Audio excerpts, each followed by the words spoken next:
Welcome back to the Buxton FC All Buxton Aren't We podcast. Been a while since the first one actually. Got quite good reviews from what I've heard back from people. I'm joined today by David Brinley and Chris Hill. And I guess we just sort of threw this one together because FA Cup coming up, Alfreton. Yeah. Probably, we may as well get straight into it. It's probably not the draw that we wanted. It's looked at as probably one of the biggest ties. I think the FA put something out actually saying it's one of their round picks. So as fans go, as a neutral, it's probably like, yeah, that's the game we want to go to. But for us, you probably wanted to sort of ease our way into it. Yeah, it's a tough tie. Because obviously Alfreton in our league, a big physical side, local derby. So it's, but we're at home, in front of our own fans. And look, if you're going to progress through the rounds of the Cup, you have to play some good sides. But yeah, we would have preferred it later on, I think, for sure. Don't know what you think, Chris. I look at it as the same for both teams. They wouldn't have wanted to draw us. We wouldn't want to draw them. The FA Cup, anything can happen, I think. The league could be possibly put aside for a bit, and tomorrow's a one-off game, isn't it? And like I said, I don't think they don't fancy drawing us as well. So I'm backing us tomorrow. I think we'll win up here in front of our home fans in a local derby.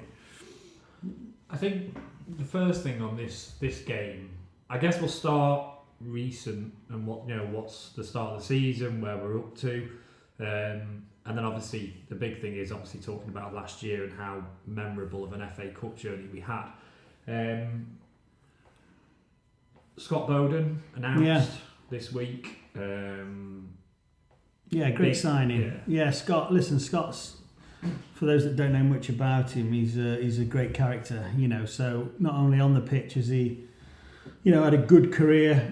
He's played at a good level for many years. But he's a real good character, strong character, and we've obviously been looking to strengthen, up the top of the pitch. But a lot of teams will say the same. Forwards and strikers hard to come by, and good ones. So by taking our time, we hope we've made the right decision. I'm sure we have, rather than making a quick decision. And I think he looked good in training last night, didn't he? And I think he'll be a great addition to the squad. I think touched on that. You look at his record; he is a goal scorer, and I guess that's what manager Jamie Vermiglio will be hoping. That's what he's bringing to the side. He has got goals in him.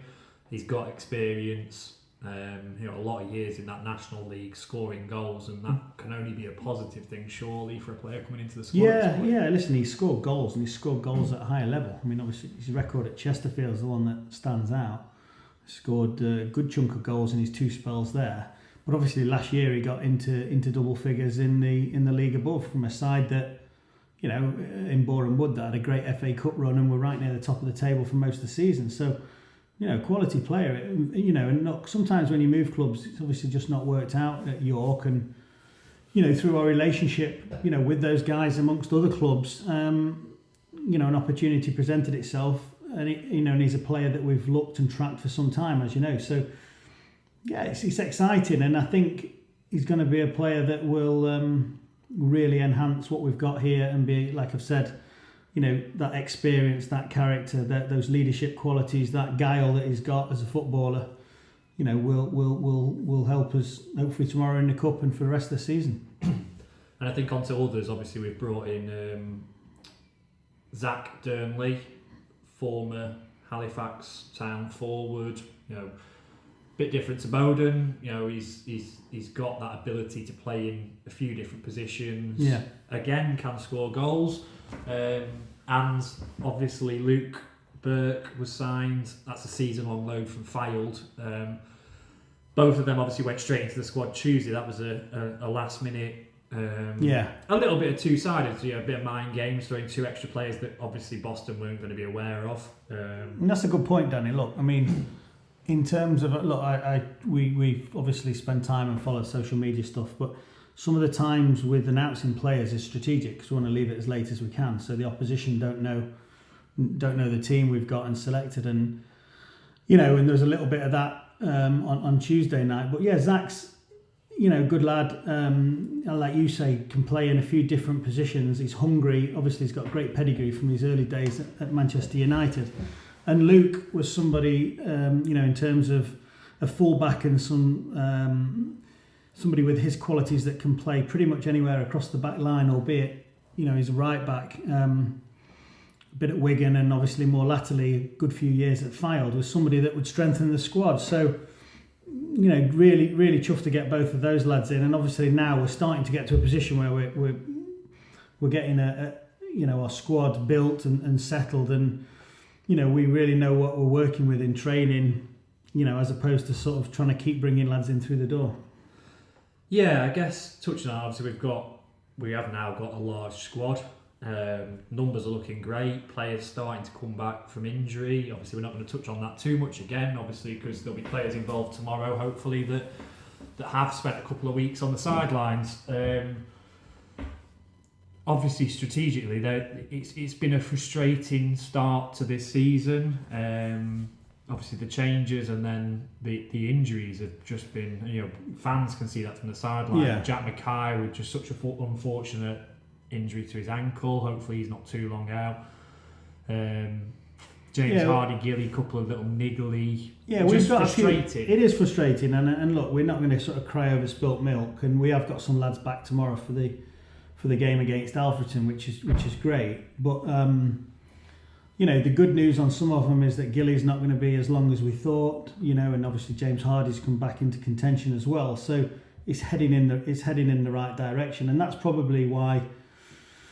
Our squad, is the size it is, because we had at one point 7 lads out, but Tommy's getting signed off today with his shoulder to get back to full training, and obviously it was great to see Chris Dawson here again last night doing some running. So things are, touch wood, looking up and positive, and I think Jamie will have some, in terms of tomorrow's game, the FA Cup, he'll have some selection headaches, I'm sure, because it's a good problem to have when these lads come back in and are fighting for the place and just want to be in that 11. Yeah, I think bits of that we would like to touch on later on. We'll sort of circle back round to to the playing squad. But the big thing, I guess, to come in here and talk about ahead of tomorrow's FA Cup was last season. It was quite incredible what the lads achieved, alongside obviously the title winning campaign. The FA Cup was to galvanise the town, and I guess Chris, you're going to be a focal point for this. I know Dave was very involved in the ticket sales and obviously being berated on Twitter for how to get me ticket. I've been to every game and I just couldn't make that game, and it was my son's daughter's wedding, cat's wedding. Yeah. So I mean, last year the FA Cup, I've been watching Buxton about 30 odd years now, and it's probably the best season ever. It's because of the FA Cup, because it. And I know I'm speaking with quite a few fans here. It was always, why is it not us? When you see Marine on TV and you see us on TV, you think, why is it not us? And last year it was us. I was at Fleetwood when we conceded in the last minute to not get a replay, and we're here close against Leek once, and I went to Burton and we got drilled 6-0 all the last qualifying round. So to actually see your name in the first round was, and I know I'm speaking on behalf of a lot of people, was possibly the best football moment I've had as a fan. Yeah, it was brilliant, wasn't it? I mean, as we that day at York, taking over 1,000 fans, and then coming back here and having 3,500 in was pretty incredible, wasn't it? I mean, I don't think we should. The Kettering game, I made a last minute decision to go there. I wasn't going to go, and then when we were 2-0 down, and the weirdest pitch I've ever seen in my life. Oh my! No disrespect to Kettering. When we were 2-0 down, you just think, no, that's it again. We've fallen again at the last hurdle. Yeah. And the second half performance from Diego there is one of the best individual performances I've seen, and that penalty in the last minute, there's actually a video of me hiding against the wall, not being able to watch it, and then when you hear the roar, I do a little bit of a dab run to the gates. But that was, monumental. And obviously, up here, I know you said it before, David, I'm sure, that night against Kettering up here kind of was the kickstart for the season. Yeah. I felt there was walking to the ground, there was a buzz, there was a queue, and obviously there was the lights. I think triangular panel key should be the name of this podcast. That was some evening. It was phenomenal. I mean, it had everything, didn't it? I mean, I remember one of their lads got sent off, didn't he? And obviously during the game, the big forward, top lad actually, Kyle Perry, wrestling with James Hurst, and there's just tons of stuff happened that night, and it was pretty funny. But what happened when the lights went out? I don't know if I've sort of shared this, but we got about 15 minutes to get the lights on, and obviously you've got the catering manager at the time, Paul Cox, and his assistant, trying to hustle the ref to get the game off. So we're in the tunnel, we're trying to push them one way, we're trying to get in the box to get the lights back on the other way. It was pretty full on, and we got the lights on after 13 minutes of the 15, and then obviously came back out, scored again, and it's all in the history books now. But yeah, pretty awesome night, and I mean that's what the cup's about, isn't it? I mean, and that's why we're so excited for tomorrow.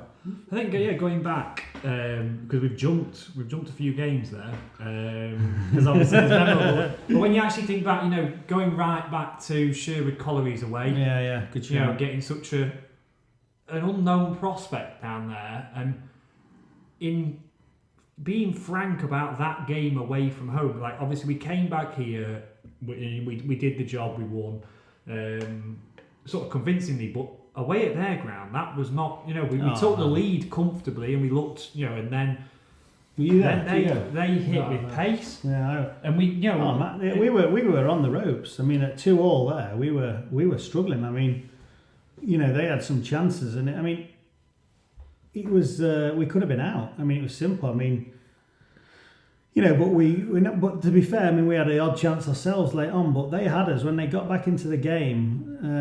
We were struggling, and it could have all ended. It could have all ended there for us. I mean, it was funny there actually. You remember the whole boot incident? Oh yeah, Ben Middleton kicking a boot off. That was Jamie. Well, that was the interesting thing actually, because that game we had. Who did we have? We had Josh Granick, Jamie Ward. I think Diego Warren came off injured. Warren was injured. Yeah, cut his knee quite badly. It was a funny one. That a bit of a weird one.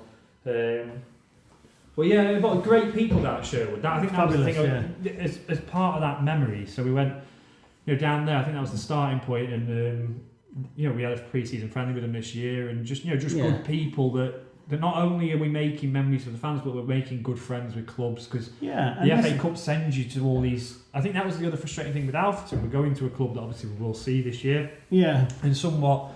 It's nice to go. It's nice to go to a new club, see what they're about. And no, it's a good point, because I mean, look, one thing we did last year is when we had a couple of the younger lads in, Ewan and Dillo. They went out to clubs lower down the pyramid, and that's where these relationships are formed. So we dual regged a few players, with clubs like Sherwood last year and similar, and it's great for both of us. Helps them, helps us. So yeah, it was good. And obviously, I think then did we go?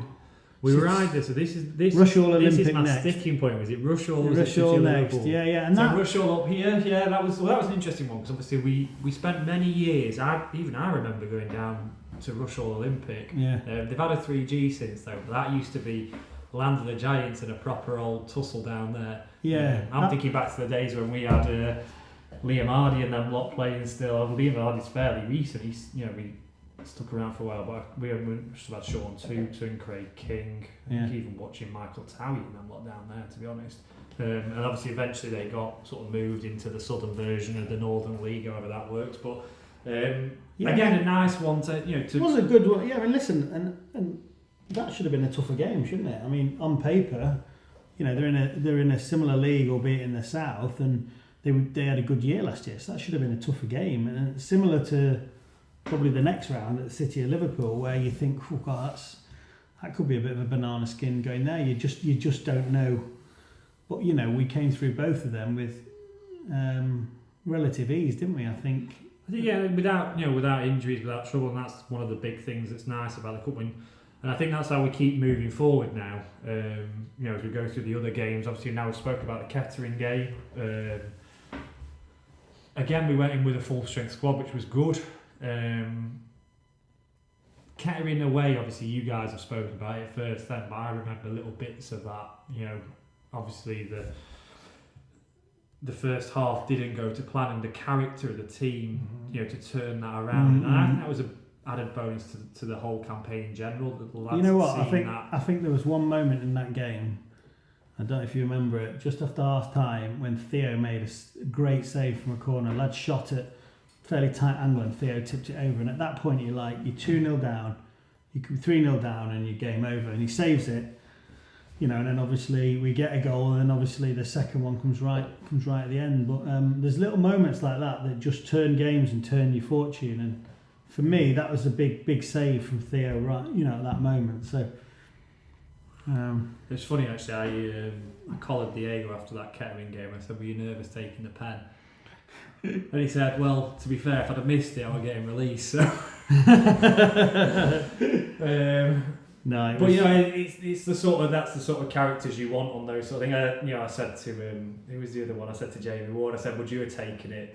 I think obviously his response was typical, like, "Well, I've missed in front of more people than this." Listen, Wardy missed one, didn't he? Can you remember at Nantwich? He followed it in the season, but he did follow it in, got lucky. But he said that was adding to his goals. It didn't come down as a penny. He would do. I think that was one of the big things. There was a character amongst those lads that had obviously been forged over quite a long period of time. And a group of those still lads are still here, and maybe that FA Cup is a nice thing for us to have. I think not only for the fans, the FA Cup. So obviously for the fans, they're now looking at it, thinking, remembering, and part of what this podcast is there for to talk through what happened in the FA Cup last year, and hopefully get fans sort of. Not prepared, but up for tomorrow's game, because it's going to be exciting, hopefully. But for the players, those that were involved in that, and other players, as you say, Scott Bowen and them, they've all had FA Cup experiences in the past. That these games can help, kick on a season. Getting that sort of little bit of a sniff of the FA Cup, not a distraction from the league, but it's such a prestigious competition to be a part of that. It can give you that little lift, just sometimes add to us. And I think it did for us last season, that it added to the squad and that belief. And then he was carried into the York game. And obviously, inevitably from last season, in the FA Cup, we touch on Diego a lot, because he scored a good chunk of goals in that. But it was more than that, as you say, Theo. A big save at York from Listen, if you look at that York game, I don't know what you think, Chris, but at York, some of the performances in that York game were off the scale for me. The lads just took it to another level there.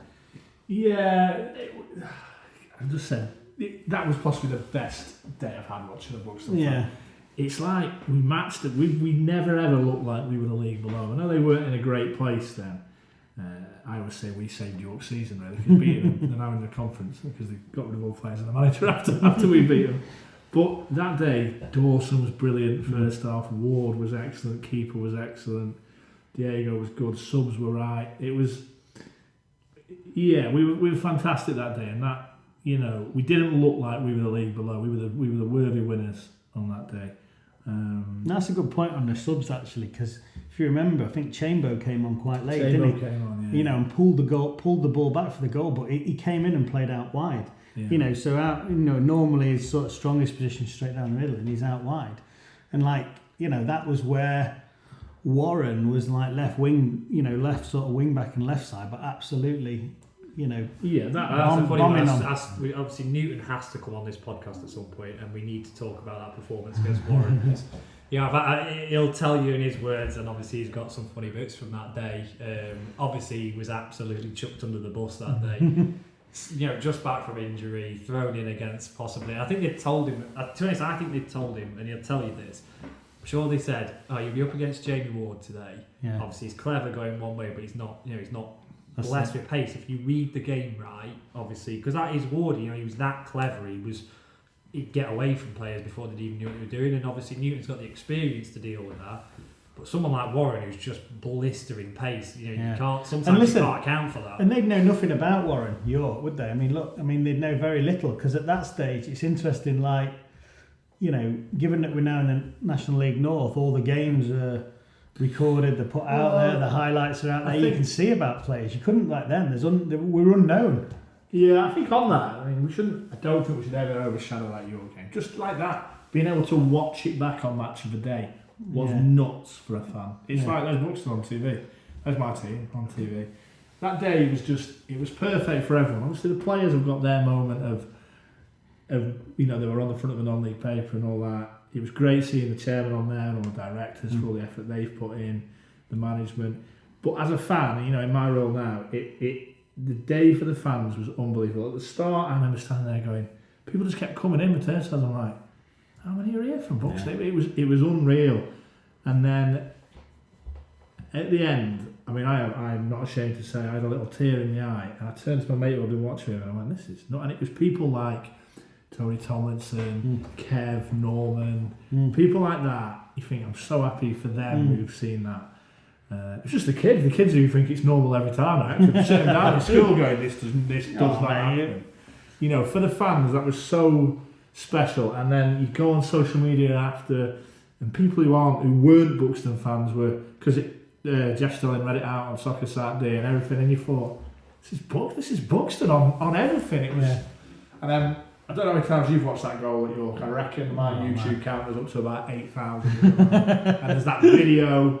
We've all seen that video behind the dugout of the fans just going up to when it goes. I mean, I don't like standing behind the goal, but we were obviously made to be behind the goal that day. But being at that end when it went in, I just turned to a mate and go, I'd take a draw now, wouldn't you? And then Diego turned and it hit the back of the net, and it was just, No, listen, it was off the scale, wasn't it? I mean, I can remember like the build up to it with the fans. They said you can have that away end, and I don't know, it was like 900 places or something, and then we were filling it, and then we had to get in touch with them, didn't we, and say, look, we need some more space. So we started going down the side. We were the first club that, from an away fans' point of view, that filled it and extended. Yeah. Obviously, I'm sure they're now getting some crowds going up there. I've seen some of their attendances this season, but to be the first club at that ground to do that, in the footballing sense, it was just a year of achievements, really, for everything. But look, just on that point, before we finish on York, that's where we had a bit of a reference point from Newts, and it's probably, worth saying that's where that relationship came from, and that's obviously we got a great thing for Sean to have a change of scenery and come into to our football club, and anybody that, I know I appreciate he came in after the FA Cup, but I mean, how influential was he the second half of last season for us? Just a man mountain at the back and just a top bloke. So, other spin-offs came outside of that, apart from the euphoria for the fans, but obviously financial for the club, and even down to the relationship with York for players that's still proving fruitful to this day, really. Yeah, and I think so the players element is because obviously that's what I was saying with the the relationships formed and stuff. But I guess this year, the one thing that did hit us in the end. And I touched on thinking we sat in front of the TV and watched the draw, and it's Morecambe at home, and obviously that sort of elation of that was incredible, and then selling the tickets and the excitement around that, as much of a pain as I know you had with it, Dave.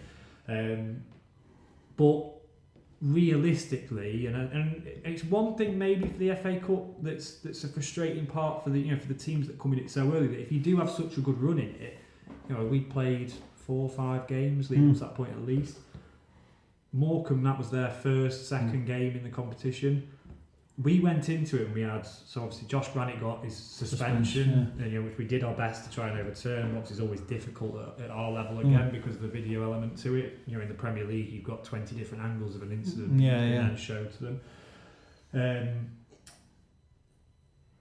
Diego coming off injured, Ash Chambers putting his shift but not fully fit, and that caught up on us, and it's almost an unfair thing on the clubs that come in so low, because obviously everyone's cup tied. You can't go and sign a player at that point. We haven't got squads of 25 to 30 like the big teams that you end up drawing. So it's almost, you feel like the FA Cup should have some rule that if you get that far, if you get started into the first round, then those players that are now out should almost become eligible again, because we just had nothing. We were looking for players to supplement, and obviously the academy lads were great, but you've got 7 subs. That week before, if you remember, we were ringing up players that had retired from the game, trying to sign them on for a one-off game of football. We were that low on numbers.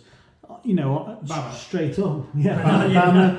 I think he was blowing out there. But it's just that. But honestly, that was the reality. I mean, the on the plus side of it, when we look back now from the York game, for example, we had 3 academy lads on the bench, for that York game, which people forget. Which what an occasion for those lads, But yeah, you're right, Danny. I mean, I've not really thought of it like that. In terms of the Morecambe game, it is a bit unfair. We were sort of down to the bare bones. You're playing essentially one of the big boys.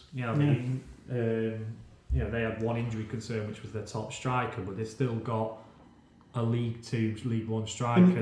Was that him that scored the offside goal? Yeah, it was that one, unfortunately. We won't touch on that bit. But that really hit us, and I think that's maybe one of the things this season that we've got a good squad, and that's why the players have come in to make sure we have players available for these games that are coming up. Because even though lads say they're 2 or 3 weeks away, but there's sometimes that's just an immediate thing that you have to. You need the players fit. You need to have that squad depth. So the manager in the game could turn around and say, actually, I can change it this way, or this way. And I think that's maybe what we just fell short of. Yeah, there'll be 7 lads on the bench tomorrow. So obviously you can only use 3, but there'll be 7 lads on the bench, which again is a good thing, as we've got lads now coming back from injury. You've got it's hard to keep your full squad happy and engaged. Yeah. Just to touch on that Morecambe game, though, it was a surreal experience for so many reasons. One, I think the weather was everyone came to that ball. Anyone watching it on TV, it was a great way to describe what Buxton was like. The weather kind of ruined the game, unfortunately, and ruined the experience for a lot of people.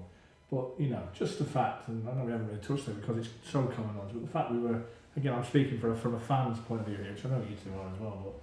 But the fact that you see it on TV and the cameras are here and it's BBC One, and that was so, for Buxton it was so amazing. And we need, I hope we can replicate that again in the future as soon as we can. But what a day for the town that was. Yeah, I think like you said, we go back to that very first point.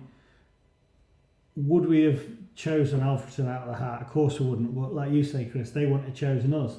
But it's the FA Cup. We're coming in at a stage later this year. Second qualifying round, why not? Like I say, if we got this game tomorrow, they come thick and fast, the qualifying rounds, so let's try and put on a performance. Let's get as many fans up here tomorrow as we can. Which I think there will be. The FA Cup always ignites something in you. Yeah. Inside you. It's the FA Cup, it is the greatest competition in the world because everyone goes in the hat and eventually you can end up anyway. I'm sure we all looked at the draw that Morecambe got after they beat us, which was Spurs, which would have been insane. So you never know in the FA Cup, and it starts tomorrow, and it's a one-off game, and I'm sure lots of fans will be here. We can get behind the players, new and old, and we can go to win, and we can it can kick-start us a bit. And should be good. Let's hope so. I think let's get the fans up here. Obviously, I know you guys are speaking to them. Get as many people in that railway end as possible. Get it bouncing.